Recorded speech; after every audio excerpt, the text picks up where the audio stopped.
ನಿನ್ನೆ 85ನೇ ಶ್ಲೋಕ ಬಂದಿದೆ. ಗಚ್ಚದೃಷ್ಟಂ ಕ್ವಚಿತ್ ತಸ್ಯ ಅನುಭವೋ ಮಗಃ ಪೂರ್ವಾವೇದೇ ದೋಷವತ್ವಂ ಈಶಸ್ಯೇತ್ಯತಿ ಭಿನ್ನತಾ ನಾರಾಯಣೇನ ಮುಕ್ತಾನಾಂ ಸಮ್ಯಕ್ಯಿತಿ ಸ್ಥಿತಿಃ ಯದಾ ವೇದೇಪಿ ಅಭೇದೇನ ದೋಷಾಣಾಮಪಿ ಸಂಭವಃ. ಅಂದ್ರೆ ನಮ್ಮ ಮುಖ್ಯ ಮಹಾತಾತ್ಪರ್ಯ ಧ್ಯಾನ ಅಂತಿರ್ತೀವಲ್ಲ, ಮಹಾತಾತ್ಪರ್ಯ ಅಂದರೆ ಏನಪ್ಪ? ಭಗವಂತನ ಅಶೇಷ ಗುಣ ಪರಿಪೂರ್ಣತ್ವ, ದೋಷ ಮತ್ತು ವಿಷ್ಣು ಪರಮಾತ್ಮನಿಂದ ಭಿನ್ನರಾದ ಎಲ್ಲರೂ ಅವನ ವಶದಲ್ಲಿದೆ. ಇವೆಲ್ಲ ಮೂರು ಸಿದ್ಧಾಂತಗಳು, ಮೂರು ಭಾಳ ಮಹತ್ವದ್ದು. ನೀವು ಏನೇ ಉಪನ್ಯಾಸ ಕೇಳಿರಿ ಹೇಳ್ರಿ, ಈ ಸಿದ್ಧಾಂತಕ್ಕೆ ವಿರುದ್ಧ ಆಗಲಿ ಅಂದರೆ ಅದನ್ನು ಕೇಳಿ. ಈ ಮೂರೂ ಪಾಯಿಂಟ್ಸಕ್ಕೆ ಯಾವುದು ವಿರುದ್ಧ ಆಗ್ತದೋ ಅದಕ್ಕೆ ಮೂರು ಯಾವ ಗುಣಪರಿಪೂರ್ಣತ್ವ, ಭಗವಂತನಿಂದ ಅನ್ಯವಾದ ಎಲ್ಲವೂ ಭಗವಂತನ ಜನ್ಮಾದಿ ಕಾರಣ, ಎಲ್ಲ ಜನ್ಮಾದಿ ಕಾರಣ, ಅದು ಗುಣಪರಿಪೂರ್ಣ ಬರ್ತದೆ. ಇದು ಎಲ್ಲವೂ ಭಗವಂತನ ವಶ. ಇದು ಸಮ್ಯಕ್ ಈ ನಿರ್ಣಯವನ್ನು ವೇದಶಾಸ್ತ್ರ ಪುರಾಣ ಇತಿಹಾಸ ಎಲ್ಲರೂ ಮಾಡಿದ್ದಾರೆ. ವೇದವ್ಯಾಸರು ಮಾಡ್ಯಾರ, ಸಿಂಧಾಚಾರ್ಯ ಮಾಡ್ಯಾರ, ಟೀಕಾರ ಎಲ್ಲರೂ ಮಾಡ್ಯಾರ. ಈ ಬೇಸ್ಮೆಂಟ್ ಹಿಡ್ಕೊಂಡು ನೀವೇ ಓದ್ಕೋಬೋದು. ನೀವು ಓದ್ಕೋಬೋದು, ಅದು ತಿಳಿದು 4 ಸಲ ಪಾಠ ಆಗಿದ್ರೆ ಓದ್ಕೋಬೋದು. ಏನೂ ಆಗಲಿ ಹೆಂಗೆ ಓದಿ. ಒಮ್ಮೆ ಹೇಳೋ ಗುರುಗಳು ಸಿಗದೇ ಇದ್ದಾಗ ನಿಮಗೆ ಸ್ವಲ್ಪ ಅದರ ಬಗ್ಗೆ ಆಸಕ್ತಿ ಮತ್ತು ಜ್ಞಾನ ಇದ್ದಾಗ, ಎರಡು ಏನೇನೋ ಗೊತ್ತಿದೆ ಇದ್ದಾಗ ನೀವು ಹೆಂಗೆ ಓದ್ತೀರಿ? ನೀವು ಓದಿರ್ತೀರಿ, ಸ್ವಲ್ಪ ಗುರುಗಳು ಹೇಳೋ ಗುರುಗಳು ಸಿಕ್ಕಿರಂಗಿಲ್ಲ, ಅಂದರೆ ಇಬ್ಬರು ಓದ್ಬಿಟ್ಟು ಹೋಗಿರ್ತಾರೆ. ಅಂಥ ವೇಳೆಯಾಗ ನೀವು ಪಾಠ ಬಂದ್ಬಾರ್ದು, ನೀವು ಸ್ವಂತ ಓದ್ಕೋಬೇಕು. ಸ್ವಂತ ಓದ್ಕೋ ವೇಳೆಯಾಗೂ ಇದೇನದಲ್ಲ, ಈ ಮೂರು ಭಾಳ ಲಕ್ಷಕೊಂಡು ವಿಷ್ಣು ಪರಮಾತ್ಮನ ಬಗ್ಗೆ, ಇತರ ದೇವತೆಗಳ ಬಗ್ಗೆ ಮಾತು ಹೇಳ್ತಾರೆ. ಏನೇನು ವಿಷ್ಣು ಪರಮಾತ್ಮನ ಬಗ್ಗೆ ನೀವು ಯಾವುದೇ ಗ್ರಂಥ ಯಾರು ಹೇಳಿ ಕೇಳಿ ಈ ಮೂರು ಆಸ್ಪೆಕ್ಟ್ಸ್ ವಿರುದ್ಧ ಇರಲ್ಲ. ಮೂರು ಯಾವ ಹೇಳ್ರಿ? ಅನಂತ ಗುಣಪೂರ್ಣ,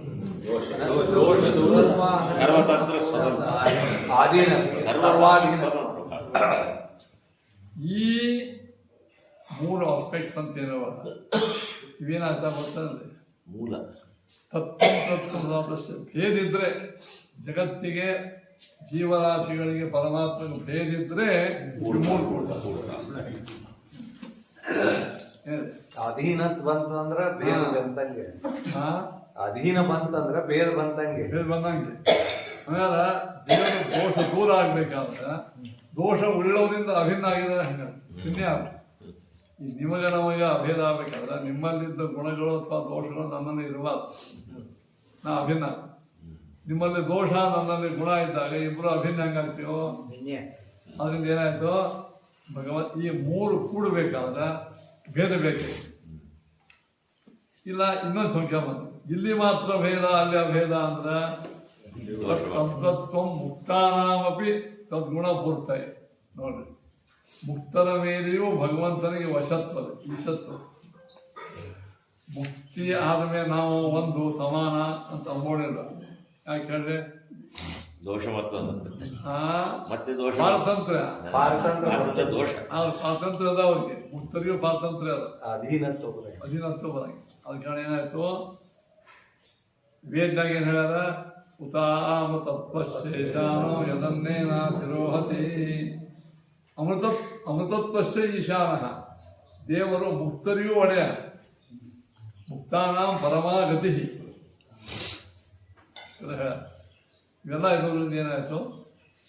ದೇವರು ಇಲ್ಲಿ ಅಷ್ಟೇ ಎಲ್ಲರಿಂದೂ ಭಿನ್ನ ಅಲ್ಲ, ಮುಕ್ತರಿಂದೂ ಭಿನ್ನ. ಪಾರತಂತ್ರ ದುಃಖಕ್ಕೆ ಕಾರಣ ಅಲ್ಲ ಅಂತ ಮುಕ್ತಿ ಒಳಗೆ.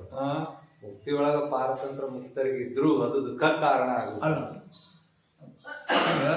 ಅರ್ಥ ದುಃಖಕ್ಕೆ ಕಾರಣ ಯಾವಾಗ ನಿಮಗಿಂತಲೂ ನೀಚರು ಅಯೋಗ್ಯರ ಕಡೆಗಳಿರೋದು ದುಃಖಕ್ಕೆ. ಉತ್ತಮರಿಂದ ನಾವು ಸ್ವತಂತ್ರ ಉತ್ತಮದ ಕೈಯೊಳಗೆ ನಾವು ಇದ್ದೀವಿ ಅಂದ್ರೆ ಸುಖಕ್ಕೆ ಕಾರಣ. ತಾಯಿ ಕೈಯೊಳಗೆ ಕೂಸದ, ಅದು ಕೂಸಿಗೆ ಸುಖಕ್ಕೆ ಕಾರಣ.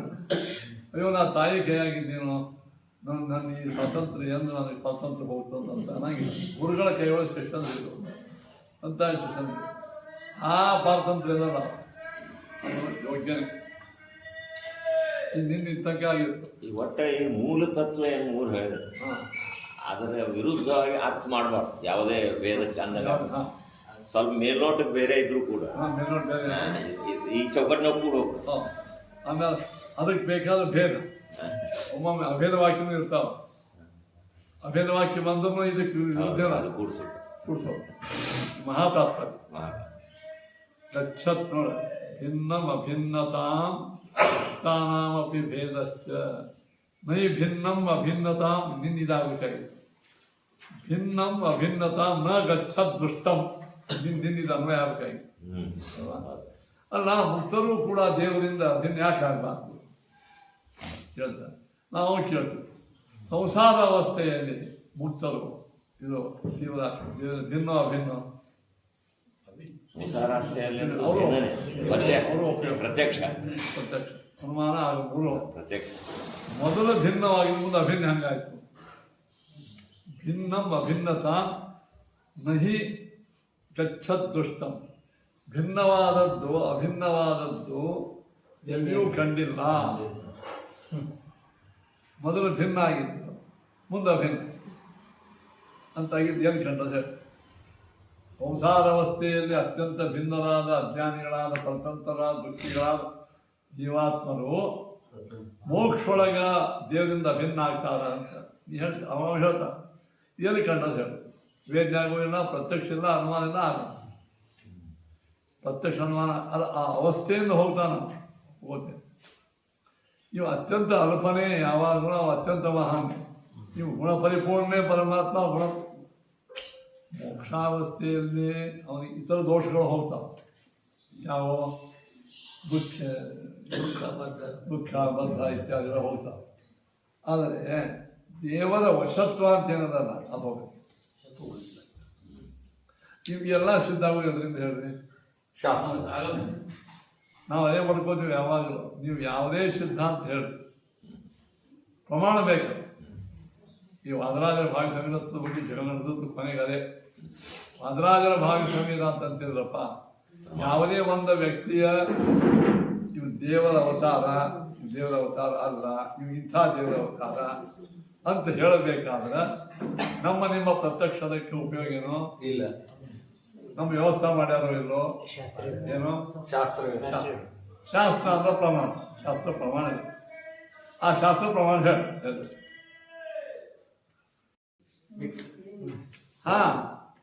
ಅಶಾರಾತ್ಮ ಹೇಳಬೇಕು. ಅಂದ್ರೆ ಮೋಕ್ಷ ಅಂದ್ರೆ ನಮ್ಮಲ್ಲಿ ಅವರವರ ಸ್ವರೂಪದ ಆವಿರ್ಭಾವ. ಮುಕ್ತಿರ್ನೈಜ ಸುಖಾನುಭೂತಿ ಅಮರ ಆಯಾ ಜೀವರಾಶಿಗಳ ಸ್ವರೂಪ ಎಕ್ಸ್ಪೋಜರ್, ಇದು ಮೋಕ್ಷ. ಸಂಸಾರ ಅವಸ್ಥೆಯಲ್ಲಿ ನಾವು ಸಚ್ಚಿತ್ ಆನಂದ ರೂಪನೇ ಇದ್ದೀವಿ. ಆದ್ರೆ ಆವರಣ ಅದರ ಅನುಭವ ದೇವರ ಅನುಗ್ರಹದಿಂದ ಆವರಣ ಹೋಗ್ತಾ ಅನುಭವ ಇಷ್ಟೇ ಎಂದೆ. ಅಂದಮೇಲೆ ಏನಾಯ್ತು, ಈಗ ನಿತ್ಯ ಸಂಸಾರಿಗಳ ಸ್ವರೂಪನೇ ಮಿಶ್ರವಾಗಿರ್ತಾರೆ. ಅವರು ಮುಕ್ತರಾದ್ರೆ ಏನು, ಈ ಸಂಸಾರ ವಸ್ತುವಾಗಿದ್ದಾರೆ ಬರೀ ದುಃಖ ಆಗ್ತಿರ್ತಾರೆ, ಸುಖ ಭಾಳ ಆಗ್ತದೆ. ಒಮ್ಮೊಮ್ಮೆ ಬರೀ ದುಃಖ ಆಗ್ತದೆ ಅಥವಾ ಹಂಗಾಗಿರ್ಬೇಡ್ರಿ. ಅವ್ರಿಗೆ ಮಿಶ್ರದ ಅನುಭವ ಅಲ್ಲಿ ಹೆಚ್ಚಾಗ್ತದೆ. ಎಲ್ಲಿ ಇನ್ನೊಂದು ಇಲ್ಲೇನಾಗ್ತದೆ, ಅವರಿಗೆ ಭಾಳ ಸುಡೋದ್ರಿಂದ ದುಃಖ ಆಗ್ತದೆ, ಗಂಧ ತಪ್ಪಾಗ್ತದೆ. ಇಲ್ಲಿ ಹೊರಗಿನ ವಸ್ತುಗಳಿಂದ ಅವರಿಗೆ ದುಃಖ ಆಗ್ತಿರ್ತಾವೆ. ಅಲ್ಲೇ ಸ್ವರೂಪದಿಂದ ಆಗ್ತದೆ. ಅವ್ರು ಎಲ್ಲಿ ಹೋಗ್ತಾರೆ ಅಲ್ಲಿ ಅಲ್ಲಿ ಅಂದ್ರೆ ಮೋಕ್ಷ ಆಗುತ್ತೆ. ಅಲ್ಲ ಅವ್ರ ಹತ್ರ ವೈಕುಂಠಕ್ಕೆ ಹೋಗಂಗೆ ನೋಡ್ರಿ. ನಮ್ಮಲ್ಲಿ ಮೋಕ್ಷ ಶಬ್ದಕ್ಕೆ ವೈಕುಂಠದಾಗಿರೋದು ಅಂತ ಹೇಳಿ ಅವರವರ ಸ್ವರೂಪದ ಎಕ್ಸ್ಪೋಸ್ ಆಗೋದು.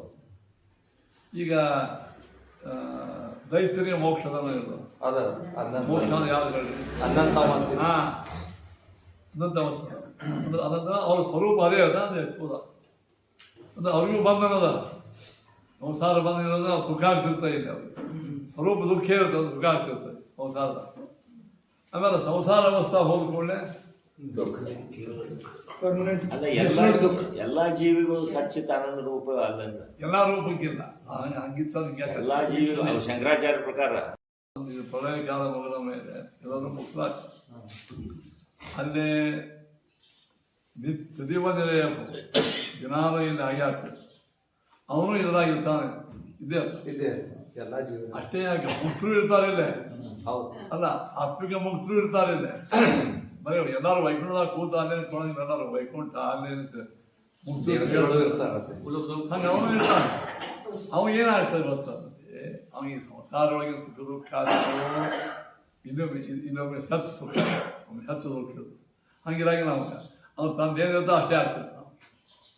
ಅಂದ್ರೆ ವಿಶ್ವ ಸುಖಿ ವಿಶ್ವ ಜೀವಗ ಇಲ್ಲೇ ನಿಮಗೆ ಇಲ್ಲಿ ನಮಗೆ ಒಮ್ಮೊಮ್ಮೆ ಏನಾಗ್ತದ 80% ಸುಖ ಇರ್ತದ, 20% ದುಃಖ ಇರ್ತದ. ಹಾಗಿರಾಗಿ ನಾವು ಅವ್ನಿಗೆ ಸಂಸಾರ ತಿರುಗಾಡ 50-50 ದುಃಖ ಸುಖ. ಯಾರಿಗೆ ಈಗಾಗಲೇ ಅವನ ಸ್ವರೂಪ ದೇಹದಿಂದ ಸುಖವನ್ನು ವಿಶ್ವ ಸುಖ ಭೋಗ ಮಾಡವ. ಇದೇ ಸಂಸಾರದೊಳಗೆ ಇನ್ನೂ ವಿಶ್ವ ಜೀವರಾಶಿಗಳು ಇದಾಗಿಲ್ಲ, ಮುಕ್ತರಾಗಿಲ್ಲ ಅವರು. ಅವ್ರಿಗೆ ಇಲ್ಲಿ ಪ್ರಕಾರ ಆಗ್ತದೆ. ಮುಕ್ತರಾಗಲಿಕ್ಕೆ ಅದು ಹನುಮಂತೇವರು ಗಲಾಪ್ರಾಣಿಂದ ತಮಸ್ತಾರೆ, ಇವರಿಗೆ ಊರಿ ಕಳಿಸ್ತಾರಂತೆ. ಅವಾಗ ಲಿಂಗದೇವ ಭಂಗ ಆಗ್ತದೆ. ಲಿಂಗದೇವ ಭಂಗ ಆದ್ಮೇಲೆ ಮತ್ತೆ ಹುಟ್ಟುತ್ತಾರೆ ಹೆಂಗೆ ಅವರು ನಿತ್ಯ ಸಂಸಾರಿಗಳು ಹುಟ್ಟುತ್ತಾರೆ. ಅದೇ ಲಿಂಗದೇಹ ಭಂಗ ಆಗೋದು ಅದು ಅಲ್ಲೇ ನಮ್ಮ ಸಿದ್ಧಾಂತದೊಳಗೆ ಅದೇ ನೀವು ಒಂದ್ಸಲ ಹೇಳಿದ್ರಿ. ಎರಡು ಭಿನ್ನಾಭಿಪ್ರಾಯಗಳವ. ಏನಂದ್ರೆ ಮುಕ್ತರಾದಂತಹ ಜೀವರಾಶಿಗಳು ಸಾತ್ವಿಕರಿಗೆ ಲಿಂಗದೇಹ ಭಂಗ, ಅವ್ರ ಹೋಗುತ್ತೆ ತಮೋಯೋಗ್ಯರಿಗೂ ಗಲಾಪ್ರಾಣಿ ಇವರಿಗೆ ಒಲೆ ಅದಂತಂತ ಲಿಂಗದೇಹ ಮತ್ತೆ ಹೆಂಗೆ ಹುಡ್ತಾರ. ಹೆಂಗೆ ಹುಡ್ತಾರೆ ಹೆಂಗೆ ಸಾಯ್ತಾರೆ. ನಮ್ಮಲ್ಲಿ ಹೇಳ್ತಾರ ಏನಂತಂದ್ರೆ ಈ ಮಿಶ್ರ ಜೀವರಾಶಿಗಳಿಗೆ ಲಿಂಗದೇಹ ಭಂಗವೇ ಇಲ್ಲ. ಲಿಂಗದೇಹ ಭಂಗ ಇಲ್ಲೇ ಇಲ್ಲ. ಹಾಗಾದರೆ ಇವರಿಗೆ ಅವರಿಗೆ ವ್ಯತ್ಯಾಸ ಏನಂದ್ರೆ ಅದೇ ವ್ಯತ್ಯಾಸ ಲಿಂಗದೇಹ ಇದ್ದರೂ ಅವರಿಗೆ ತಮ್ಮ ಸ್ವರೂಪದ ಮಿಶ್ರತ್ವೇ ಭೋಗ ಆಗ್ತಿರ್ತವೆ ಹೊತ್ತು ಹೊರಗಿನ ಮಿಶ್ರತ್ವ ಭೋಗ ಆಗಂಗಿಲ್ಲ. ಹೊರಗೆ ಈ ಸಂಸಾರ ಮಿಶ್ರ ಸುಖ ಸ್ವರೂಪ ಒಳಗೆ ಮಿಶ್ರ ಸುಖ, ಅವ್ರಿಗೆ ಸ್ವರೂಪಗತವಾದಂತಹದ್ದೇ ಭೋಗ ಆಗ್ತಿರ್ತದೆ. ಇಲ್ಲಿ ಇದ್ರು ಅವ್ರಿಗೆ ಎಲ್ಲವನ್ನ ಎಲ್ಲ ಇರ್ತವೆ. ಎಲ್ಲ ಅದೇ ತಗೋತಾರೆ. ಈ ವಿಷಯದಲ್ಲಿ ನಮ್ಮಲ್ಲಿ ಸ್ವಲ್ಪ ಭಿನ್ನಾಭಿಪ್ರಾಯಗಳು. ಲಿಂಗದೇಹ ಅದ ಅಂತ ಕೆಲವರಿಗೆ ಲಿಂಗದೇಹ ಭಂಗ ಇಲ್ಲ ಅಂತ. ಲಿಂಗದೇಹ ಭಂಗ ಆದರೂ ಕೂಡ ಅವರಿಗೆ ಜನ್ಮಾದಿಗಳು ಹಾಗೆ ಆಗ್ತವೆ. ಯಾರಿಗೆ ವಾಜರಾಜ ಲಿಂಗದೇವ ಭಂಗ ಅಂತ ಹೇಳ್ತಾರೆ. ಅಲ್ಲ, ಒಟ್ಟಿನಲ್ಲಿ ಸ್ವರೂಪನೇ ಬದಲಾವಣೆ ಆಗಂಗಿಲ್ಲ ಅಂದಂಗಾಯ್ತು. ಯಾರೇ ಅಷ್ಟೇ ಪ್ರಯತ್ನ ಮಾಡಿ ಮತ್ತು ಇಷ್ಟೆಲ್ಲ ದೊಡ್ಡ ಪ್ರಯತ್ನ ಯಾಕೆ ಅನ್ನುವಂಥ ಪ್ರಶ್ನೆ. ಅದಕ್ಕೆ ಕೆಲವರು ನೇಚರ್ ಅದ, ಇದು ನೇಚರ್ ಅಂತ ಅನ್ಕೋತ ಆ ಒಂದು ಥಿಯರಿ ಡೆವಲಪ್ ಮಾಡೋದು ಹೆಂಗಾದ್ರೆ ತಂತಾನೇ ಆಗ್ತದೆ. ಸ್ವರೂಪ ಎಷ್ಟೇ ಮಿಶ್ರ ಸ್ವರೂಪ ಇದ್ದವ್ರಿಗೆ ಮುಕ್ತಿ ಆಗಂಗಿಲ್ಲ. ಸ್ವರೂಪ ಲಘು ಪ್ರಕಟ ಆಗಬೇಕು, ಪ್ರಯತ್ನ ಮಾಡಬೇಕು. ತಾನೇ ಆಗ್ತದೆ, ತಾನೇ ಆಗಂಗಿಲ್ಲ, ಪ್ರಯತ್ನ ಮಾಡಬೇಕು. ಒಂದು ಭತ್ತವನ್ನ ಕಡ್ಲೆ ಮನ್ಯಾಗ ಹಂಗೆ ಇಟ್ಟು ತಾನೇ ಗಿಡ ಆಗ್ತದೆ. ಅಲ್ಲ, ಕೆಲವೊಂದು ಹಾಗೆ ಅವು ಆಗದೆ ಇರುವಂತಂದ್ರೆ ಅಲ್ಲೇ ಬೆಳೆದಿರ್ತಾವ, ಬೇರೆ ಕಡೆ ಬಿದ್ದಾಗ ತಾವು ಗಿಡ ಆಗ್ತಾವ. ಅಲ್ಲ, ಮನ್ಯಾಗ ಇರ್ತದೆ, ಮನ್ಯಾಗ ಇರ್ತದೆ. ಅವ್ರ ಸ್ವರೂಪ ಹೆಂಗಿರ್ತದೆ ಅದು ಆಗಂಗೆ ಇದು ಅದು ನಾವೇ ಹೇಳೋದು. ನಾವೇ ಪ್ರಯತ್ನನೇ ಬೇಕಾದ್ರೆ ಹೇಗೆ ಗೊತ್ತಂದ್ರೆ ಭಗವಂತ ನಿಮ್ಮ ಅಭಿಪ್ರಾಯ ದೇವರ ಪಾರ್ಟ್ ಏನು? ಅದೇ ಭಗವಂತ ದೇವರ ಪಾರ್ಟ್ ದೇವರ ಈಗ ಬೀಜಗಳಲ್ಲಿ ಬೆಳೆಯುವ ಶಕ್ತಿ ಅದ. ರೈತನ ಪಾತ್ರ ಕರೆಕ್ಟ್ ಟೈಮಿಗೆ ಅದನ್ನು ಗಣಿ ಮಾಡಿ ಹಾಕು, ಮತ್ತು ನೀರು ಬಿಡು, ಮತ್ತು ಗೊಬ್ಬರ ಕಾಯಬೇಕು, ಎಲ್ಲ ಮಾಡಬೇಕು. ರೈತನ ಅದು ಸ್ವರೂಪ ಬಂದು ನೋಡು. ಮಾವಿನ ಬೀಜ ಎಂದು ಬೇವಾಗಂಗಿಲ್ಲ, ಬೇವಿನ ಬೀಜ ಮಾವಾಗಂಗಿಲ್ಲ. ಇಲ್ಲಿ ಪ್ರಕೃತಿ ಒಳಗೆ ಕಂಡದ ಇದು, ಪ್ರಕೃತಿ ಒಳಗೆ ಕಂಡದ. ಈ ಗೋಡೆ ಎಂದಾದರೂ ನಮ್ಮನ್ನು ತಿರುಗಾಡಬಹುದೇನು? ಈ ಶ್ರೀಮದಾಚಾರ್ಯ ಮೇಲೆ ಯಾಕೆ ಹಾಕ್ತಿದ್ದೇನೆ? ಪ್ರತಿಯೊಂದು ವಸ್ತುಗಳು ಅವು ತಮ್ಮ ಮೂಲಭೂತದಲ್ಲೇನೇ ಇರ್ತಾವೆ, ಅವು ಎಂದೂ ಅವು ಬದಲಿ ಆಗಂಗಿಲ್ಲ ಅಂತ. ಇದನ್ನು ಶ್ರೀಮದಾಚಾರ್ಯ ಸಿದ್ಧಾಂತ, ಇದು ವೇದವ್ಯಾಸನ ಸಿದ್ಧಾಂತ, ವೇದ ಸಿದ್ಧಾಂತ. ಇದರೊಳಗೆ ಮಧ್ವಾಚಾರ್ಯ ಶ್ರೀಮದಾಯ ಟೀಕಾಲಯ ಅಂತ ಹಿಂಗೆ ಮಧ್ವಾಚಾರ್ಯ ಹೇಳಿದ್ದನ್ನು ಮಧ್ವಾಚಾರ್ಯರು ಇದನ್ನು ಎಕ್ಸ್ಪೋಸ್ ಮಾಡ್ಯಾರ. ಶಂಕರಾಚಾರ್ಯರು ಹೇಳ್ತಾರೆ ಎಲ್ಲ ಜೀವಾತ್ಮರು ಅವರು ಸಚ್ಚಿದಾನಂದರು, ಹಂಗೆ ಹೇಳ್ತಾರೆ. ಅವರು ಖರೆ ಹೇಳ್ತಾರೆ. ಒಳಗೆ ಹೋಗಿ ಕೇಳಿದ್ರು, ಸಚ್ಚಿದಾನಂದ ರೂಪ ಅಂದ್ರೆ ನಿರ್ಗುಣ ಯಾಕಂತಾರೆ? ಕನ್ಫ್ಯೂಸ್ ಇದ್ದಾರೆ ಅವರು. ಅವ್ರೇಂತಾರೆ, ನಮ್ಮ ಹತ್ರದೊಳಗೆ ಎಲ್ಲರೂ ಸಚ್ಚಿತ್ ಆನಂದ ರೂಪ, ಎಲ್ಲರೂ ಬ್ರಹ್ಮನ ರೂಪ, ನಮ್ಮ ಓಕೆ. ನಿಮ್ಮ ಬ್ರಹ್ಮ ಅಂತ ಹೇಳು ಅಂದ್ರೆ ಎಲ್ಲರನ್ನು ನೀವೇ ಬ್ರಹ್ಮನ ಮಾಡಿಕೊಡ್ತೀರಿ. ಆ ಬ್ರಹ್ಮ ಎಂತವ? ನಿರ್ಗುಣ, ಯಾವ ಗುಣ ಇಲ್ಲ.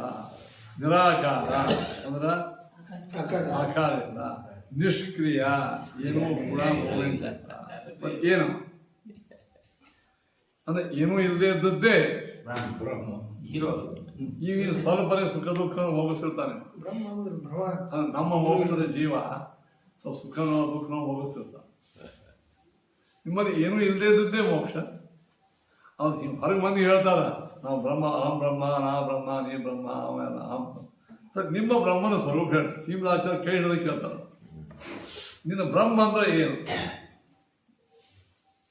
ಬ್ರಹ್ಮಾಪ್ಯಖಂಡಂ ಪದಶೂನ್ಯ ಸಿದ್ಧೆ, ಏನೂ ಇಲ್ಲದೆ ಇರುವುದೇ ಬ್ರಹ್ಮ.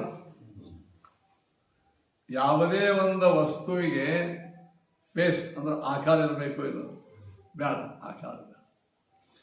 ಗುಣ ಇರಬೇಕು. ಕಾಳಿಗೆ ಆಕಾರ ಇಲ್ಲ, ಗುಣ ಅದ ಇಲ್ಲ. ಯಾವ ಗುಣ ಅದ? ಗುಣನೂ ಇಲ್ಲ, ಆಕಾರವೂ ಇಲ್ಲ. ಅಲ್ಲ, ಎಲ್ಲ ಗುಣ ಅಂತ ತಿಳ್ಕೊಂಡು ನಿರಾಕಾರ, ಎಲ್ಲ ಗುಣಗಳವ ಅಂತ ತಿಳ್ಕೊಂಡು ನಿರ್ಗುಣ ಅಂತ ಈ ಥರದ ಇದು ಹೇಳ್ತಾರೆ. ಏನೇ ಹೇಳಿ ನೀವು ಮಿಕ್ಸ್ ಮಾಡಿ ಹೇಳಬೇಡಿ, ಏನು ಕಟ್ಬಿಟ್ಟು ಹೇಳಿ. ಅಲ್ಲ, ಅದು ಆ ಶಬ್ದ ಪ್ರಯೋಗದಿಂದ ಹಂಗ ನೀವು ಅವ್ರು ಹೇಳ್ತೀರ, ಅವ್ರು ಹಂಗೆ ಹೇಳಿದ್ರು. ಶಬ್ದ ಪ್ರಯೋಗ ಹೇಳ್ತಾರೆ ಅಂತ ಅದೇನು ಈಗ ಅದ ಸಚ್ಚಿತ್ ಆನಂದ ಸ್ವರೂಪ ಅಂತ ಬರೆದೇ ಬರೀತಾರಲ್ಲ. ಹೌದು, ಬರೀತಾರ. ಅದು ಬರೆಯೋರಿಗೆ ನಾವು ಕೇಳಕತ್ತೀವಿ. ಸಚ್ಚಿತ್ ಆನಂದ ರೂಪ ಅಂದ್ರೆ ಏನು? ಆನಂದೋ ಬ್ರಹ್ಮ. ಹೌದು, ಅರ್ಥ ಏನು ಅವ್ರ ಪ್ರಕಾರ? ಏನು ಭೌತಿಕ ಆನಂದ ಅಂತೆ ಅರ್ಥ. ಮೂಲ ಇಲ್ಲ, ಏನೇನು ಇಲ್ಲೇ ಇಲ್ಲವು, ಸುಮ್ಮ ಹೊರಗಿನ ಸಂಪರ್ಕ ಇದ್ದಾಗ ಆಗ್ತಿರ್ತದ. ಮೂಲ ಏನು ಇಲ್ಲೇ ಇಲ್ಲ ನೋಡ್ರಿ. ಗುಣ, ಕ್ರಿಯಾ, ರೂಪ, ಇವು ಯಾವುದೇ ಒಂದು ವಸ್ತುವಿಗೆ ಮೂರು ಪೈಕಿ ಒಂದರ ಮೂರೂರು ಇರ್ತಾವ, ಒಂದರ ಇರ್ತದೆ. ಗಾಳಿಗೆ ಏನಿಲ್ಲ, ರೂಪ ಇಲ್ಲ. ಗುಣ ಕ್ರಿಯಾ ಅದೇನಪ್ಪ. ಆಕಾಶಕ್ಕೆ ರೂಪ ಇಲ್ಲ, ಕ್ರಿಯಾನೂ ಇಲ್ಲ. ಆಕಾಶ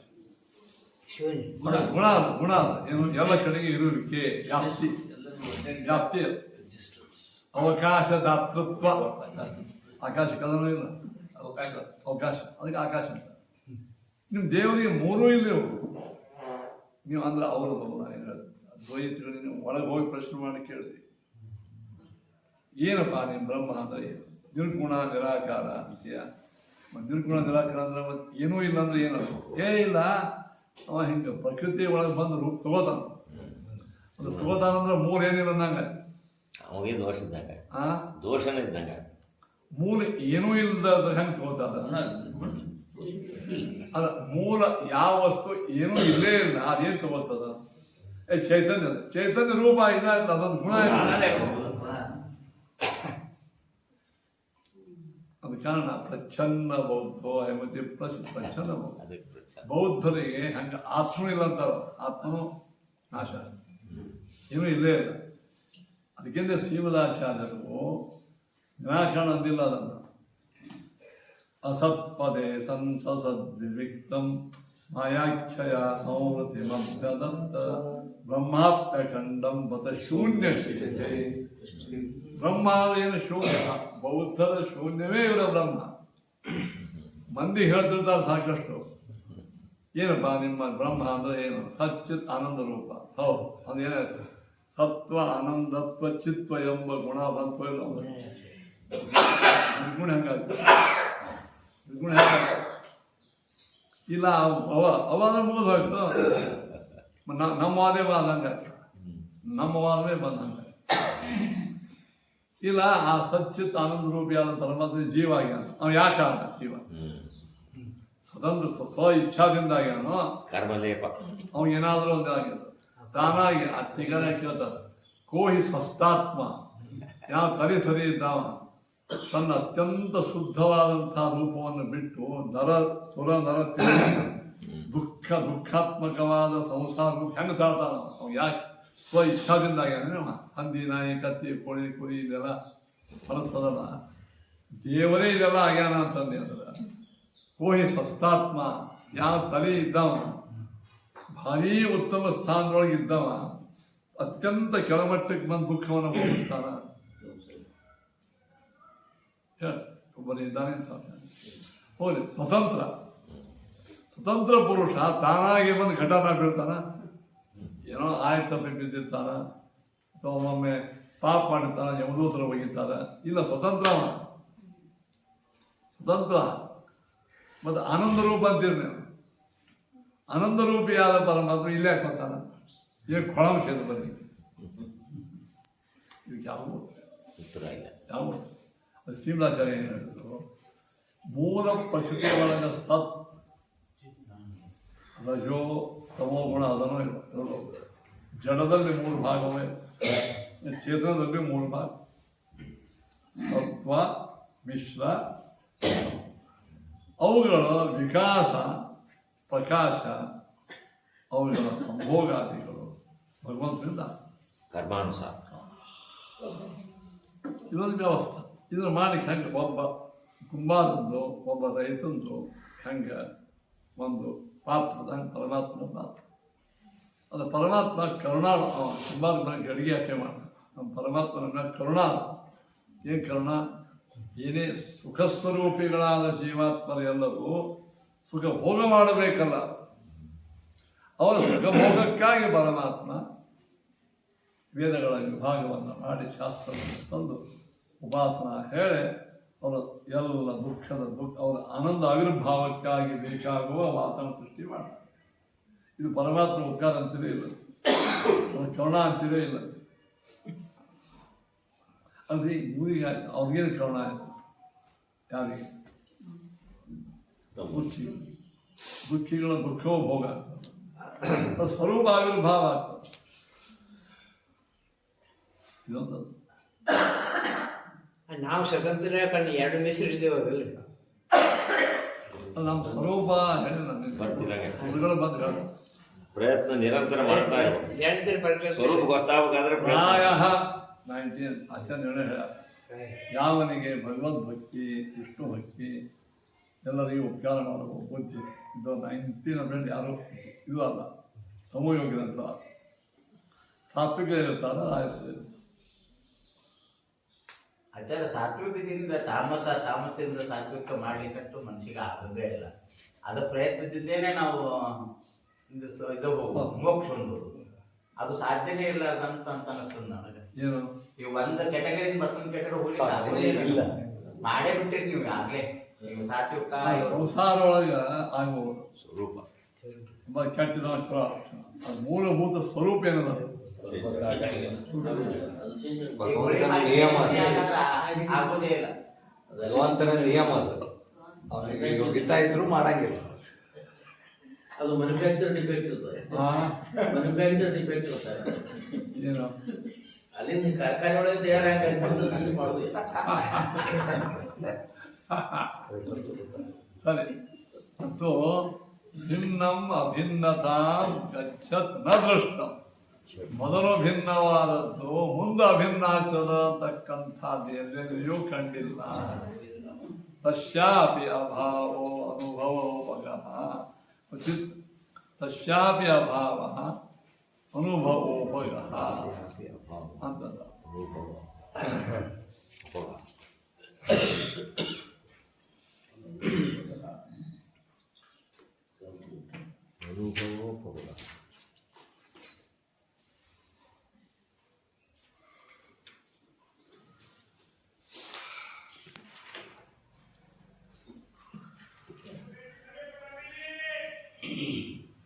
ಅದು ತಸ್ಯಾಪಿ ಅಭಾವನೇನು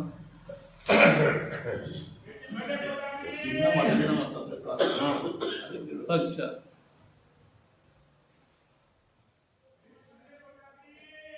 ನಮಗಿದು ಅನುಭವ ಗೋಚರ. ಭಿನ್ನವಾದದ್ದು ಅಭಿನ್ನ ಎಂದು ಆಗಂಗಿಲ್ಲ. ಅನುಭವ ಗೋಚರ ಏನಿದೆ ತಸ್ಯಾಪಿ ಅಭಾವನೇನು ಭಿನ್ನವಾದದ್ದು ಅಭಿನ್ನವಾಗದೇ ಇರುವುದು ಅನುಭವ ಬರ್ತಾರೆ. ಅದು ಪ್ರತ್ಯಕ್ಷ ಪ್ರಮಾಣ. ಪೂರ್ವಾಭೇದೇ ದೋಷವತ್ವಂ ಈಶಸ್ಯೇತ್ಯತಿ ಭಿನ್ನತಾ. ಇನ್ನು ಪೂರ್ವಾಭೇದೆ ಬೇವಿನ ಗಿಡ ಮಾವಿನ ಗಿಡ ಆಗಂಗಿಲ್ಲ. ಹಾಗಾಗಿ ಹೌದು. ಇನ್ನು ಹಾಗೆ ಹಿಂಗೆ ಮಾಡೋಣಂತ ಈಗ ಅದೇ ಬೇಡ. ಜೀವಾತ್ಮ ಪರಮಾತ್ಮನಿಗೆ ಮೊದಲಿನ ಅಭೇದೇ ಅಲ್ಲ. ಯಾವಾಗಲೂ ಮೊದಲ ಭಿನ್ನಿದ್ದ ಅಭಿನ್ನ ಆಗೋದಲ್ಲ, ಯಾವಾಗಲೂ ಇಬ್ಬರಿಗೂ ಅಭೇದೇ ಅಲ್ಲ ಅಂತ ಯಾಕೆ ಒಪ್ಪಬಾರ್ದು? ಪೂರ್ವಾಭೇದೆ ದೋಷಮತ್ವಂ ವಿಶಿಷ್ಯ. ಪ್ರತ್ಯಕ್ಷ ಆಗ್ತದೆ. ಪೂರ್ವದಲ್ಲೇ ಅಭೇದ ಇರ್ತದೆ. ನಮ್ಮ ದೋಷ ದೇವರಿಗೂ ಬಂದ ದೋಷ ಬಂದ್ಬಿಡ್ತು.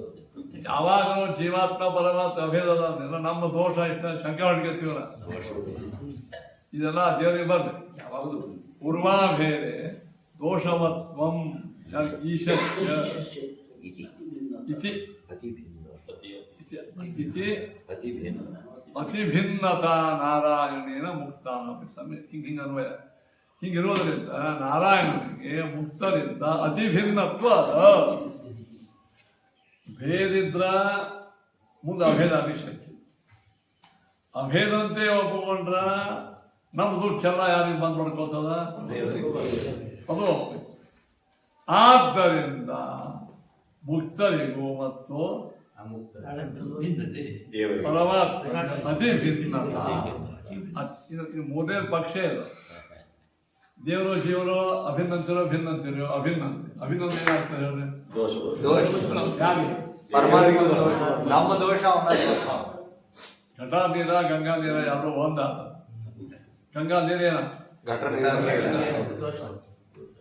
ಅಭಿನ್ನ ಈ ಹೇಳಿದ ಅಲ್ಲ. ಮೊದಲದು ಭಿನ್ನಿದ್ದು ಈಗ ಅಭಿನ್ನ ಆಗ್ಯದಂದ್ರು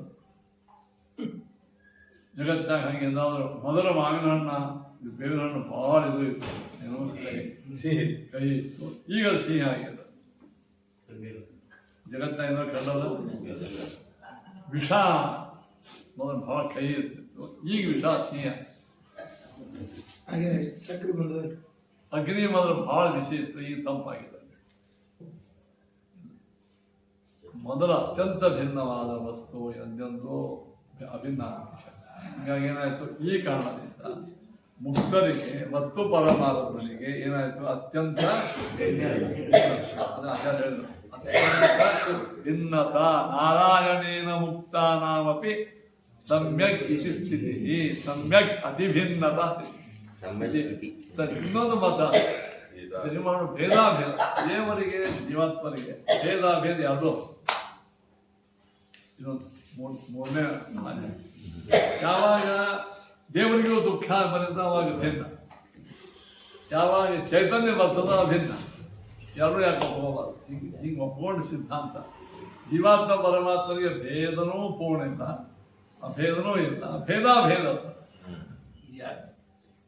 ಇದು ಯಾವುದು? ಭಾಸ್ಕರಾಚಾರ. ಈ ನಾವು ಒಪ್ತೀವಿ ಭೇದಾಭೇದ. ಹೆಂಗೆ ಗೊತ್ತಂದ್ರೆ ನಮ್ಮ ಕೈಗಳಿಗೆ ಶರೀರಕ್ಕೆ ಭೇದ ಅಭೇದ.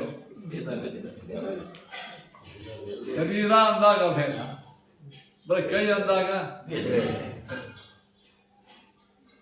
ಹಂಗ ಜೀವಾತ್ಮ ಪರಮಾತ್ಮನಿಗೆ ಭೇದಾಭೇದ ಒಪ್ಪಿಕೊಂಡು ಈ ಕೇಸ್ ಯಾಕೆ ಬಗೆಹರಿಸಬಾರ್ದು? ಒಪ್ಪಂದ ಆಗಲಿ. ಅದಕ್ಕೆ ಆಚಾರ್ಯ ಹೇಳಿದ್ರು, ಸರಿ ಭೇದಾಭೇದ ಇದ್ದಾಗ ಭೇದದ ಕೆಲಸ ಆಗಬೇಕು, ಅಭೇದ ಕೆಲಸ ಆಗ್ತದೆ ಅಲ್ವಾ? ದೇವರಿಗೆ ಮತ್ತು ಜೀವಾತ್ಮರಿಗೆ ಭೇದ ಕಾಣಿಸ್ತದೆ. ಅಭೇದನೂ ಸ್ವಲ್ಪ ಶಕ್ತಿ ಅಭೇದ ಆದಾಗ ಏನಾಗಬೇಕು? ಮಧ್ಯೆ ದುಃಖ ಆಗ್ಯದ ಒಂದು 6 ತಿಂಗಳು ಭೇದ. ಜನವರಿ ಟು ಜೂನ್ ತನಕ ಭೇದ. ಜೂನ್ದಿಂದ ಡಿಸೆಂಬರ್ ಅಭೇದ ದುಃಖ ಆಗ್ಬೇಕು ದೇವ. ಮತ್ತು ಅಭೇದ ಮೇಲೆ ಅಭೇದ ಕೆಲಸ ಆಗ್ಬೇಕು ನಾನು ಹೌದಲ್ಲ. ಅಂದ್ರೆ ಅಭೇದವೂ ಕೂಡ ದೋಷಾಣಮಪಿ ಸಂಭವ. ಭೇದದ ಒಳಗೆ ಅಭೇದನೂ ಇಲ್ಲ. ಮತ್ತು ಅಭೇದ ಏನಾಗಬೇಕು ನೀವು ಒಂದು ಹಾಲು ನೋಡಿದ್ರೆ ಸಿಹಿ ಮತ್ತು ಬೇವಿನ ಬೀಜ ಎರಡು ಹಾಕಿರಿ. ಒಂದು ಹಾಲು ಸಿಹಿ ಕಹಿ ಎರಡು ಹಾಕಿ ಕಹಿ ತನ್ನ ರುಚಿ ತೋರಿಸ್ತದೋ ಇಲ್ಲ ಸಿಹಿ ತೋರಿಸ್ಬೋದು.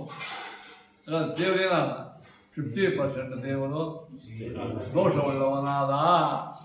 ಭೇದವನ್ನು ಹೇಳಿದರೂ ಏನಾಗ್ತದೆ ನಿರ್ದೋಷತ್ವ ಹೋಗ. ಮತ್ತೆ ಅದೇ ನಿರ್ದೋಷತ್ವ 3 ವಾರ ಗುಣ ಪರಿಪೂರ್ಣ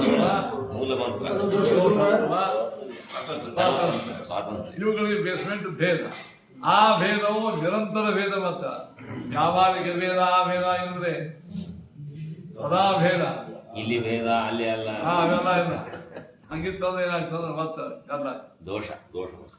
ಈ ರೀತಿಯಾಗಿ ನಿರ್ದೋಷತ್ವಂ ರಮಾಯಾಶ್ಚ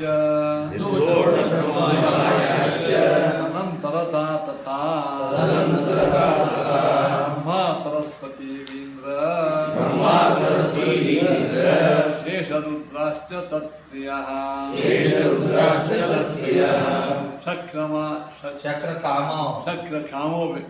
ಶಕ್ರಕಾಮೋ ತದನ್ನೇ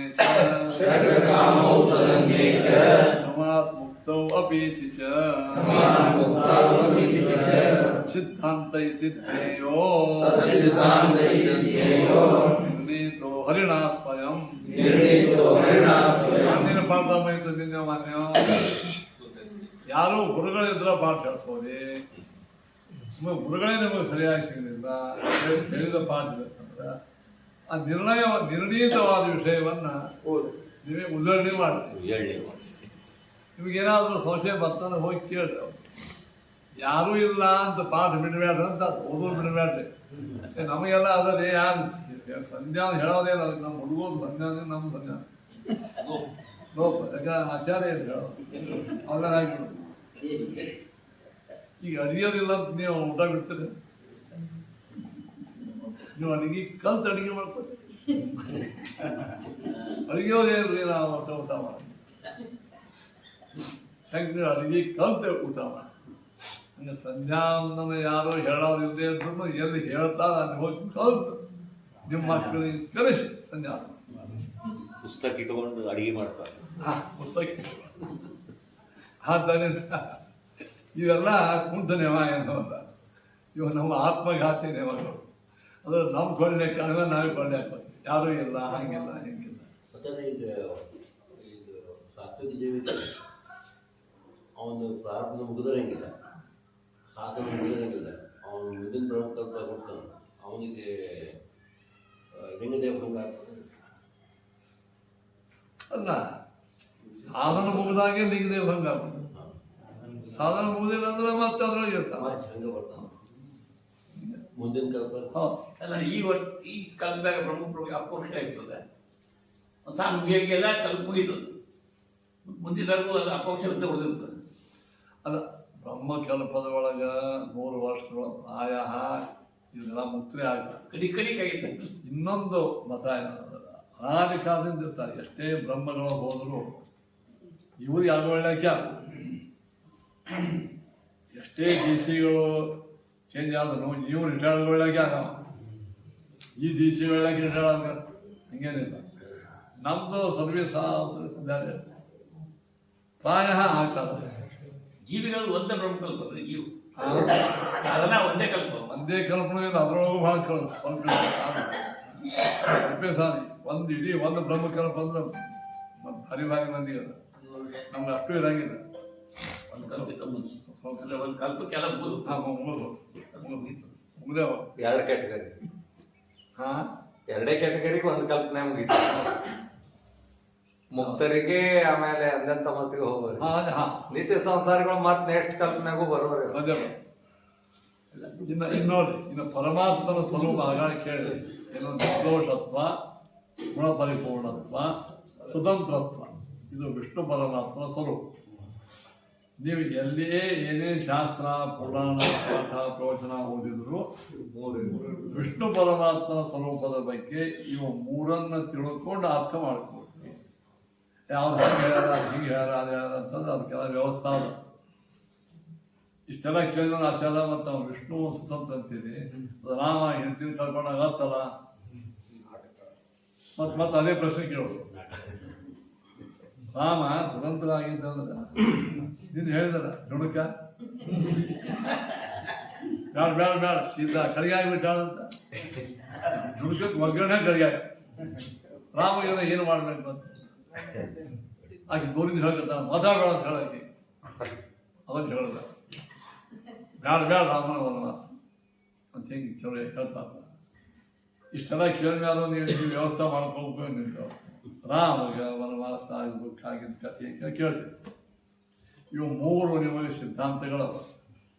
ಭಗವಂತನ ಅವತಾರಗಳಲ್ಲಿ, ಮೂಲ ರೂಪಗಳಲ್ಲಿ ಅವನ ದುಃಖಾದಿಗಳು ಇಲ್ಲ, ಸ್ವತಂತ್ರ ಇದ್ದೇ ಇರ್ತದ, ಈ ಸಿದ್ಧಾಂತವನ್ನು ಕೇಳಿದ ನೀವು ಈ ಕಥೆ ಕೇಳಿದಾಗ ನಿಮ್ಮಷ್ಟಕ್ಕೆ ನೀವೇ ವ್ಯಕ್ತಿ ಹುಡುಕಾಡಲು ಸಮಾಧಾನ ಮಾಡ್ಕೊಳ್ತೀರೋ ಅಥವಾ ಕೈ ಚೆಲ್ಲಿ ನೋಡಿ ಆಚಾರ ಮಾನ ಹೇಳಿದ್ರೆ ಈಗ ಮತ್ತೆ ಹಾಕ್ಬೇಕು ನೋಡಿ ಏನು ಮಾಡ್ತೀರ ಮಾಡಿ ಸಮಾಧಾನ ಏನು ಹೇಳ್ತೇನೆ? ಸಮಾಧಾನ ಏನು ಹೇಳ್ತೇನೆ? ಇವು ಮೂರು ದೇವ್ರ ಗುಣಪರಿಪೂರ್ಣತ್ವನೂ ಹಾಳಾಗ್ತದ, ದೊಡ್ಡ ದೊಡ್ಡತ್ವನೂ ಹಾಳಾಗ್ತು. ಸ್ವತಂತ್ರ ರಾಮಾವತಾರ, ಕೃಷ್ಣಾವತಾರಗಳು ಹಿಂಗೆ ಭಾಳ ಇವೆಲ್ಲ ಮೂಲ ಸಿದ್ಧಾಂತವನ್ನು ಗಟ್ಟಿ ಹಿಡ್ಕೊಂಡು ಇವಾಗ ಅರ್ಥ ಹೆಂಗೆ ಮಾಡಬೇಕು? ಲೋಕ ವಿಡಂಬನ. ಓಕೆ, ವಿಡಂಬನೊಳಗೂ ಉದ್ದೇಶಗಳೇನು? ಲೋಕ ಶಿಕ್ಷಣ ಅರ್ಥ ಇರ್ತದೆ. ಇನ್ನೊಂದು ದುಷ್ಟರಿಗೆ ಅಸುರ ಮೋಹನ, ಅಸುರ ಮೋಹನ, ದುಷ್ಟರಿಗೆ ಶಿಕ್ಷಣ. ಎರಡಿರ್ತಾವ ಉದ್ದೇಶಗಳು, ಎರಡಿರ್ತಾವ. ವೇದವ್ಯಾಸರು, ಶುಕಾಚಾರ್ಯರು ಭಾಗವತ್ ಕೇಳಿ ವೈರಾಗ್ಯ ಬಂದು ಸನ್ಯಾಸಿಯಾಗಿ ಅವಾಗ ಮನೆ ಬಿಟ್ಟು ಹೋದಾಗ ಶುಕಾಂತಕ್ಕೆ ಹೋಗಿದ್ರು. ಅವಾಗ ಅಪ್ಪ ಇಲ್ಲೇ ಇದ್ದೀನೋ ಅಂತ ಎಲ್ಲ ಗಿಡಗಳಲ್ಲಿ ಇದ್ದ ಶುಕಾಚಾರ್ಯರು ಪತಿ ಉತ್ತರ ಕೊಟ್ಟರು ಅಂತ ಭಾಗವತರು ಹೇಳ್ತಾರೆ. ಪುತ್ರೇತಿ ಸನ್ಮಯತಯ ತರೋಪಿ ನೇದು ತಂ ಸರ್ವಭೂತಹೃದಯಂ ಮುನಿಮಾನತೋಸ್ಮಿ. ಅಲ್ಲ, ವೇದವ್ಯಾಸದೇವರು ಭಾಗವತ ನೋಡಿದ್ರೆ ನಮಗೆ ಪುತ್ರ ವ್ಯಾಮೋಹ ಹೋಗ್ತದೆ. ಅದು ಬರೆದವರಿಗೇನೆ ಪುತ್ರ ವ್ಯಾಮೋಹ ಅಂದ್ರೆ ಹೆಂಗಿದೆ ಆಚಾರ? ಹೆಂಗೆ ಕೂಡಿಸ್ತೀರಿ? ಹೆಂಗೆ ಕೂಡಿಸ್ತೀರಿ? ಭಾಗವತ್ ಕೇಳಿದ್ರೆ ಪುತ್ರ ಮಕ್ಕಳು ಹೇಳ್ತೀವಿ ನಾನು ಮೋಹ ಹೋಗ್ತಂತ ಹೇಳಿದ್ರೆ ವೈರಾಗ್ಯ ಬರ್ಬೇಕು. ಬರೆದವ್ರು ಯಾರು? ಅವ್ರಿಗೆ ಶುರುವಾಗಿಲ್ಲ. ಹೆಂಗೆ ಮಾಡೋದು? ಕರೋನಾ ಕಡಿಮೆ ಮಾಡೋ ಡಾಕ್ಟರಿಗೇನೆ ಕರೋನಾ ಆದಾಗ ಹೋಲಿಕೆ ಅಂತಾರೆ. ಇದಕ್ಕೆ ಉತ್ತರ ಯಾಕೆ? ಈ ಸಿದ್ಧಾಂತ ಕಟ್ಟಿದ್ದವ್ರು ಇದನ್ನು ಕುಡಿಸೋಬೇಕು. ಏನು ಕುಡಿಸೋಬೇಕು? ಲೋಕ ವಿಡಂಬನ. ಲೋಕ ವಿಡಂಬನಾದ ಉದ್ದೇಶ ಏನು? ಅಸುರ ಮೋಹನ ಮತ್ತು ಪಾಲನ ಮಾಡಬೇಕು ಸಜ್ಜನರಿಗೆ ಶಿಕ್ಷಣ. ಲೋಕ ಶಿಕ್ಷಣ ಅಳು ಸಜ್ಜನ ಶಿಕ್ಷಣ. ಮಗ ಹೋದ ಮಗನೇ ಹೋದಲ್ಲೋ ಬಂದಿಟ್ಟಲ್ಲೋ.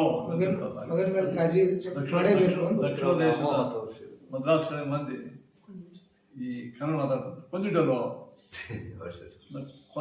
ಕೊಂದು ಬಿಟ್ಟಲ್ಲೋ, ಕೊಂದಿಟ್ಟಲ್ಲೋ, ದಿಟ್ಟಿಯಲ್ಲ ಕೊಂದಿಟ್ಟಲ್ಲೋ. ಈಗ ಇದೆಲ್ಲ ಹಸುರು ಜನ ಮೋಹನ ಆಯ್ತು. ಸಜ್ಜನ ಶಿಕ್ಷಣ ಸಿಗ್ತಿದೆ. ಪುತ್ರನ ಮೇಲೆ ಪ್ರೇಮ ಮಾಡೇಬೇಕು ಅಂತ, ಎಷ್ಟು ಬೇಕು ಅಷ್ಟು ಮಾಡಬೇಕು ತೋರಿಸ್.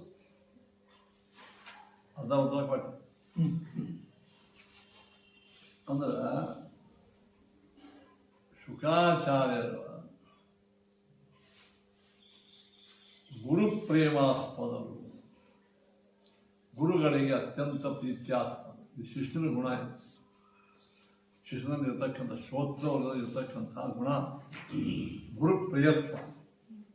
ಶಿಷ್ಯ, ಸಾತ್ವಿಕ ಶಿಷ್ಯ, ಅವ ತನ್ನ ಪಾಠಶಾಲ ಬಿಟ್ಟು ಹೊಂಟ ಅಂದ್ರೆ ಗುರು ಕಣ್ಣ ನೀರು ಬಂತ. ಯಾಕೆ ಬರ್ತಾಗ ಇದು ನಾನು ಭಾಳ ಇತಿಹಾಸ ಮಾಡಿದ್ದ. ಶುಕಾಚಾರ್ಯರು ವೇದವ್ಯಾಸರ ಶಿಷ್ಯರು ಅಗ್ರಗಣ್ಯರು ಇದೇ ಆವೇಶಿತ್ತು ಹೋದಲ್ಲಪ್ಪ ಅಂತ ಶಿಷ್ಯ ಪ್ರೇಮಾಸ್ಪದತ್ವ ಎಂಬ ಗುಣ ಶುಕಾಚಾರ್ಯಗೆ ಹೇಳುವ ಸಲುವಾಗಿ ಈ ಶ್ಲೋಕ.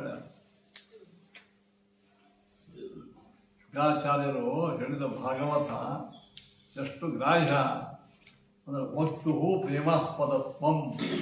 ಈಗ ವಕ್ತಾನುಕೂಲ್ಯ ಶ್ರೋತ್ರಾನುಕೂಲ್ಯ ವಕ್ತಾನುಕೂಲ್ಯ ಅಂದ್ರೆ ಏನು? ಕೇಳೋದ್ರಲ್ಲಿ ಏನು ಗುಣ ಇರಬೇಕು?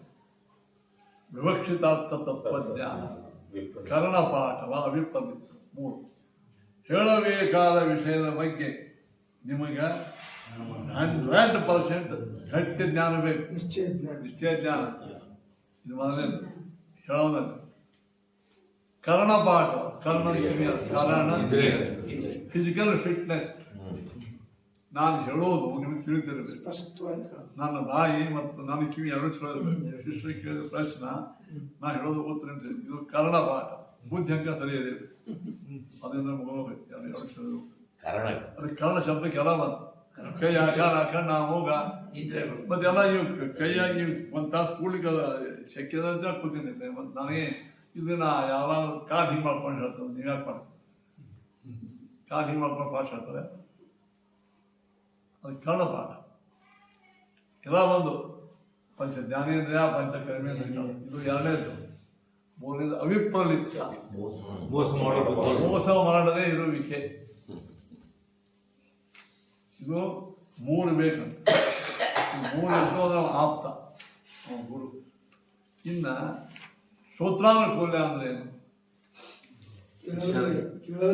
ಹೇಳಬೇಕೆಂಬ ಅತ್ಯಂತ ಶ್ರದ್ಧಾಪೂರ್ವಕ ವಿಶ್ವಾಸ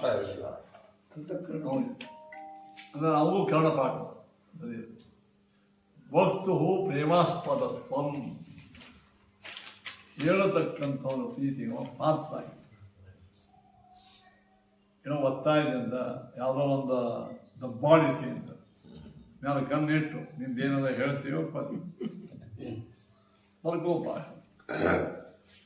ನಾನು ಕೊಲ್ತಾನ ಅಂತ ಹೇಳೋದು. ಹಂಗಿದ್ರೆ ಉಪಯೋಗ. ಯದ್ದದ್ಯಾಸು ಪ್ರಸನ್ನದಿ, ಗುರುಗಳ ಪ್ರಸನ್ನ ಚಿತ್ತದಿಂದ ಏನು ಹೇಳ್ತಾರೋ ಅದು ಶಿಷ್ಯಾಯ ಸತ್ಯಂ ಭವ. ಇದು ಈ ವಕ್ತು ಪ್ರೇಮಾಸ್ಪದತ್ವ ಎಂಬುದು ಆಸಕ್ತಿ ಅಂತ ಏನಲ್ಲ. ಅದು ವೇದವ್ಯಾಸರು ಶುಕಾಚಾರ್ಯ ಪುತ್ರೇತಿ ತನ್ಮಯತೆಯ ಅಂತಾರೋ ಅಂತಂದ್ರೆ ಅದರೊಳಗೆ ಅದು ಕಾಣಿಸ್ತದೆ. ಇಲ್ಲಿ ಯಾಕೆ ಹೇಳಿದ್ರೆ ಇಂಥ ಶುಕಾಚಾರ್ಯ ನಮಸ್ಕಾರ ಮಾಡ್ತಾನೆ ಕತ್ತಾರ. ಇಂಥ ಶುಕಾಚಾರ್ಯನೇನು ಮನೆ ಬಿಟ್ಟು ಅವ ಅಪ್ಪನ ಅಳಿಸಿ ಹೊರಗೆ ಬಂದಿರ್ತಕ್ಕಂಥ ಹಿಂಗೆ ಹೇಳೋದ್ರಿಂದ ಹೋಗ್ಬಿಡ್ತೇನು ಇಲ್ಲ. ಯಾರು ಹೊರಗೆ ಹೋದರೆ ವೇದವ್ಯಾಸ ದೇವರಿಗೆ ಅತ್ಯಂತ ಶೋಕದಂತೆ ಆಯಿತು.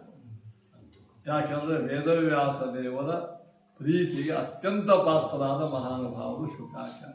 ನಮಗೆ ಶುಕಾಚಾರ್ಯ ನಮಸ್ಕಾರ ನಮ್ಮೆತ್ತ ಪ್ರಯೋಜಕವಾದಂಥ ಧರ್ಮಗಳ ಬೇಕಲ್ಲ.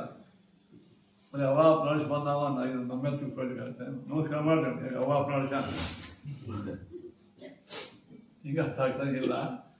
ಲಾಕ್ಷಣಿಕವಾಗಿ ಗುರುಗಳ ಪ್ರೀತಿಗೆ ಅತ್ಯಂತ ಪ್ರೀತ್ಯಾಸ್ಪದ ಯಾರು? ಅವ್ರು ನಮಸ್ಕಾರ ಮಾಡೋಕ್ಕೆ ಈ ವಿಷಯ ಯಾಕೆ ಹೇಳಿದ್ರೆ ಇದಕ್ಕೆ ಇಲ್ಲಿ ಅಲ್ಲ, ಅದು ವಿದ್ವಾಂಸ ಮುಖ್ಯಕಾರ್ಯತೆ ಅಂತ ಇದಕ್ಕೆ ಹಚ್ತಾರೆ. ಇಂಥ ದೊಡ್ಡ ದೊಡ್ಡ ಜನರಿಗೂ ಹಿಂಗೆ ಆಗ್ತಾವೆ ಕೆಲವು. ಅದನ್ನು ತಿಳ್ಕೊರಿ ಆ ಅರ್ಥ ಹಚ್ಚಿ ಅವ್ರಿಗೆ ವೇದವ್ಯಾಸರಿಗಂತಲೂ ಕಾತರ ಇಲ್ಲ, ದುಃಖಿಲ್ಲ, ಅಜ್ಞಾನವಿಲ್ಲ. ಸ್ವತಂತ್ರ ಪರಮಾತ್ಮನ ಅವತಾರ. ಗುಣ ಪರಿಪೂರ್ಣತ್ವ ಕೂಡಬೇಕು, ನಿರ್ದೋಷತ್ವ ಕೂಡಬೇಕು. ನೀವು ಅದು ಹೆಂಗೆ ಕೊಡುತ್ತೀರಿ ಅಂದ್ರೆ ಇದು ಜನ ಮೌನ. ಅವ್ರಿಗೆ ವಿದ್ವಾಂಸರಿಗೆ ಆಗ್ತದೆ ಇತ್ಯಾದಿಗಳು. ಉಳಿಕೆಯವರಿಗೆ ನಾವು ಇದನ್ನು ಒಪ್ಪಿಯವರಿಗೆ ಅಲ್ಲ, ವೇದವ್ಯಾಸರಿಗಲ್ಲ, ನಮಗೆ. ನಾವೇನೋ ಭಾಳ ಚಿಂತೆ ಮಕ್ಕಳನ್ನ ಪ್ರೀತಿ ಮಾಡಿರ್ತೀವಿ. ಅಕ್ಕದ ಎಂಥ ಆಚಾರ್ಯ ಅಂತ ನೋಡ್ರಿ ಪ್ರಹ್ಲಾದ ಕರೆಕ್ಟಾಗಿ ಎಲ್ಲ ಚಲೋ ಇದ್ದಾರೆ. ಇವು ಹೋ ಅನ್ನೋದಲ್ಲ. ಯಾಕೆ ಹೇಳಲ್ಲ, ನಮಗೆ ಹೇಳ್ರಿ ವೇದವ್ಯಾಸ ಹೇಳ್ಬೇಕು. ನಿರ್ದೋಷತ್ವಂ ರಮಾಯಾಶ್ಚ, ಇವು ದೇಗಾಶದ ಕೂಡೋದು ಆಮೇಲೆ. ನಿರ್ದೋಷತ್ವಂ ರಮಾಯಾಶ್ಚ, ರಮಾದೇವಿಗೆ ನಿರ್ದೋಷತ್ವ, ತದನಂತರತ ಅನಂತರ ದೇವರ ನಂತರ ನಿರ್ದೋಷತ್ವ, ಗುಣಪರಿಪೂರ್ಣತ್ವ, ಸ್ವಾತಂತ್ರ್ಯ ಯಾರಿಗದ? ದೇವರ ನಂತರ ಉಳಿದ ದೇವರ ನಂತರ ಯಾವ ದೋಷವೂ ಆಕೆಗಿಲ್ಲ. ಸ್ವಲ್ಪ ದೋಷಾದಿಗಳಿಲ್ಲೇ ಇಲ್ಲ. ಬ್ರಹ್ಮ ಇನ್ನು ಯಾರ್ಯಾರು ತದನಂತರ ಮುಂದ ಬ್ರಹ್ಮದೇವರು ಅಂದರೆ ವಾಯುದೇವರು ಅಂತ ಅರ್ಥ, ಸರಸ್ವತಿ, ಭಾರತಿ, ಇಂದ್ರ, ಗರುಡ, ಶೇಷ, ರುದ್ರ ಮತ್ತು ತತ್ಪ್ರಿಯ ಹೆಂಡಂದ್ರು, ಅವರವರ ಹೆಂಡಂದ್ರು. ಶಕ್ರ ಅಂದ್ರೆ ಇಂದ್ರ, ಶಕ್ರ ಕಾಮೋ ಕಾಮ, ತದನ್ನೇ ಚ ಕ್ರಮಾತ್ ಮುಕ್ತೌ ಅಪೇತಿ ಚ. ಇವರೆಲ್ಲರೂ ಕೂಡ ಮೋಕ್ಷದ ಒಳಗ ತಾರತಮ್ಯೋಪೇತವಾಗಿ ಏನಾಗ್ಯಾರಿವರು ತಮ್ಮ ತಮ್ಮ ಸ್ವರೂಪದ ಸುಖವುಳ್ಳವರಾಗಿದ್ದರು. ಹಿಂಗ ಶಕ್ರನಾದ ಸಚ್ಚಿದ್ದಾಂತ ಇದೇ ಸಚ್ಚಿದ್ದಾಂತ. ಇವರೆಲ್ಲರೂ ಭಗವಂತನ ಅಧೀನರು, ಪರಮಾತ್ಮನ ವಶರು. ಇವರು ನಿರ್ದುಷ್ಟರು. ದೇವರಷ್ಟು ನಿರ್ದುಷ್ಟ ಅಲ್ಲ, ದೇವರಷ್ಟು ನಿರ್ದುಷ್ಟ ಅಲ್ಲ. ಅವರವ್ರು ಯುಕ್ತ ಪ್ರಕಾರ. ಅದಕ್ಕೆ ಈಗ ಒಂದು ಅತ್ಯಂತ ಸ್ವಚ್ಛ ಬೆಳ್ಳಿ ಪಾತ್ರೆ ತಿಕ್ಕಿರಿ, ನಿರ್ದುಷ್ಟ ನಿರ್ದುಷ್ಟ. ಕಬ್ಬಿಣ ಪಾತ್ರೆ ತಿಕ್ಕಿರಿ, ನಿರ್ದುಷ್ಟ. ಎರಡು ರೋಗ ಇಲ್ಲ. ಕಬ್ಬಿಣ ಪಾತ್ರೆಗೂ ಹಲಸಿಲ್ಲ, ಬೆಳ್ಳಿ ಪಾತ್ರೆ, ಬಂಗಾರ ಪಾತ್ರೆ ಹಲಸಿ, ಮೂರೂ ಕೂಡ ದೋಷದೋಗ. ಗುಣ ಬೇರೆ ಬೇರೆ. ದೋಷ ದೂರ ಅಂದಾಕ್ಷಣವೇನೆ ಸಮಾಧಾನವು. ಆಕಳು ನಿರ್ದುಷ್ಟದು, ತಿಕ್ಕಿ ಸ್ವಚ್ಛ ಮಾಡಿ, ಎಮ್ಮಿ ಸ್ವಚ್ಛ ಮಾಡಿ, ಎರಡು ಫಳ ಹೊಳಿತಾವ. ಆದರೆ ಎರಡು ಒಂದೇ ಏನು ದೋಷ ಇಲ್ಲ. ದೋಷ ಇಲ್ಲ ಅಂದಾಕ್ಷಣವೇನೆ ಅದರ ಆಕಾರ, ಅದರ ಗುಣ, ಅದರ ಸ್ವರೂಪ ಅವೇ ಹಂಗಿದ್ದ. ಶಕ್ರ ಇದೇ ನೋಡ್ರಿ, ಸಚ್ಚಿದ್ದಾಂತ ಅಂತ ಅರ್ಥ. ದೇವರ ಮೂರು ಗುಣ ತಿಳ್ಕೊಂಡ್ರಲ್ಲ, ಅದ್ರ ಜೊತೆಗೆ ಇವು ತಿಳ್ಕೊಬೇಕು. ಇವು ಸಚ್ಚಿದ್ದಾಂತನೇ. ಈ ಸಚ್ಚಿದ್ದಾಂತವನ್ನು ಬಿಡಲಾರದೇನೆ ಅಧ್ಯಯನ ಮಾಡಬೇಕು. ಸಚ್ಚಿದ್ದಾಂತ ಇತ್ತೀಚೆಯೋ ನಿರ್ಣಯಿತು. ಇವೆಲ್ಲ ನಿರ್ಣೀತ ವಿಷಯ. ಇವೆಲ್ಲ ಪರಮಾತ್ಮ ನಿರ್ಣಯ ಮಾಡಿಬಿಟ್ಟಾನ. ಏತದ್ ವಿರೋಧಿ ಯತ್ ಸರ್ವಂ ತಮಸೇಂಧಾಯ ಕೇವಲಂ. ಇದಕ್ಕೆ ವಿರುದ್ಧವಾದಂತಹ ಮಾತುಗಳು ಎಲ್ಲಾದರೂ ಅದನ್ನು ನೀವು ಅದಂತ ಅದೇ ತಿಳ್ಕೊಂಡ್ರಿ ಅಂದ್ರೆ ನಾಟಕ ತಿಳ್ಕೊಂಡ್ರೆ ಅಡ್ಡಿ ಇಲ್ಲ. ಅಂಧಂತಮೋ ವಿಶಂತಿ ಇತಿ ಪ್ರಾಶ್ರುತಿ ಅಂದ್ರೆ ಅಂಧಂತಮಕ್ಕೆ ಹೋಗ್ತಾರೆ ಅಂತ ತಿಳ್ಕೊಂಡು ಶ್ರುತಿನೇ ಹೇಳ್ತಾರೆ. ಶ್ರುತಿ ಹೇಳ್ತೀವಿ ಈ ದೇವರ ಬಗ್ಗೆ, ಜಗತ್ತಿನ ಬಗ್ಗೆ, ದೇವತೆಗಳ ಬಗ್ಗೆ ಈ ನಿರ್ಣೀತವಾದಂತಹ ವಿಷಯವನ್ನು ವಿರುದ್ಧವಾಗಿ ತಿಳ್ಕೊಂಡ್ರ ನಾವು ಹೇಳಿಲ್ಲ. ಅಂಧಂತಮಪ್ರವಿಶಂತಿ ಅವಿದ್ಯಾಂ ಉಪಾಸತೆ. ತಮಸೆ ಅಂಧಾಯ ಕೇವಲ ಸಮಸ್ಯೆ ಅಂತ ಅಂಧಾಯ ಅಂದ್ರೆ ಅಂಧ ತಮಸ್ಸಿಗಾಗಿ. ಇದು ನಾವು ಹೇಳಂಗಿಲ್ಲ, ಶ್ರುತಿ ಹೇಳ್ತಾರೆ. ಆದ್ದರಿಂದ ನಾವು ಗುರುಗಳಿಂದೇ ಆಗಲಿ, ಗುರುಗಳ ಇಲ್ಲದೇ ಇದ್ದಾಗ ಆಗಲಿ ನಿರ್ಣೀತವಾದಂಥ ಈ ವಿಷಯಗಳನ್ನು ಗಟ್ಟಿ ತಿಳ್ಕೊಳ್ಬೇಕು. ವಿಮರ್ಶೆ ಮಾಡಿ, ಹಿಂದ ಮುಂದೆ ಪ್ರಶ್ನೆ ಕೇಳಿ, ಹಿಂಗ ಹಂಗ 4 ತಾಸು ಪ್ರಶ್ನೋತ್ತರ ಆದ ಮೇಲೂ ಆದರೂ ಆಚಾರ ನಮಗೆ ಯಾಕೋ ಇದು ದೇವರ ನಿರ್ದುಷ್ಟ ಅನ್ನೋದು ಸಿದ್ಧ ಆಗಬಾರ್ದು. ಇನ್ನೂ ನೀವು ಓದಪ್ಪ, ಇನ್ನೂ ಒಂದು ಜನ್ಮದ್ದು ಇರಂಗಿಲ್ಲ. ನಮ್ಮ ಸಂಶಯಗಳು ಜನ್ಮಾಂತರಕ್ಕೂ ಇರ್ತಾವೆ. ಇಷ್ಟಿದ್ರು ಅವ ಸಮಸ್ಯೆ ಹೋದ. ಎಷ್ಟು ಸಲ ಹೇಳಿ ಕೇಳಿ ಮಾಡಿದ್ರು, ಜನ್ಮಾಂತರದಿದ್ರು ಮತ್ತೆ ಪುನಃ ಹಂಗೆ ಇದ್ದ ಅಂದ್ರೆ ಸಂಶಯ ಬರ್ತದೆ. ನೀವು ಯಾರು ಸಹ ನಿಮ್ಮ ಸ್ವರೂಪ ಏನು? ನೀವು ಯಾವುದೋ 1 ತಾಸ 2 ತಾಸ 1 ವರ್ಷ 2 ವರ್ಷ ಕೃಷ್ಣನ ಬಗ್ಗೆ, ರಾಮನ ಬಗ್ಗೆ, ವೇದವ್ಯಾಸನ ಬಗ್ಗೆ ತಪ್ಪು ತಿಳ್ಕೊಂಡು ಏನೋ ಅಂದ್ರಿ, ಆಡಿದ್ರಿ, ಮತ್ತು ನಾನು ನಿಮಗೆ ಹೇಳಿದ್ರು, ಸ್ವಲ್ಪ ಕಡಿಮೆ ಆಯಿತು, ಮತ್ತೆ ಹೇಳಿದ್ರು. ಏನೇ ಅಂದರೆ ಆ ತಮಸ್ಸಿಗೆ ಹೋಗ್ಬಿಟ್ಟು ಕಾಣಿಸ್ತದೆ. ನೀವು ಪ್ರಶ್ನೆಗಳು ಬಂದೇ ಬರ್ತಾವೆ. ಅಪರೋಕ್ಷ ಜ್ಞಾನವಾದ ನಂತರ ಗುರುಗಳ ಉಪದೇಶದಿಂದ ಭಿದ್ಯತೆ ದಯಗ್ರಂಥಿ ಸಿದ್ಧಂತೆ ಸರ್ವಸಮ. ಆವಾಗ ಹೌದು, ಅದು ನಮ್ಮ ಸ್ವರೂಪ. ಅದನ್ನು ತಿಳ್ಕೊಂಡು ನಾವು ಅಧ್ಯಯನ ಮಾಡ್ತೇವೆ. ಕೃಷ್ಣ ಅಲ್ಲ ಅನಂತರತ ಅಂತ ಹೇಳ್ಬಿಟ್ರೆ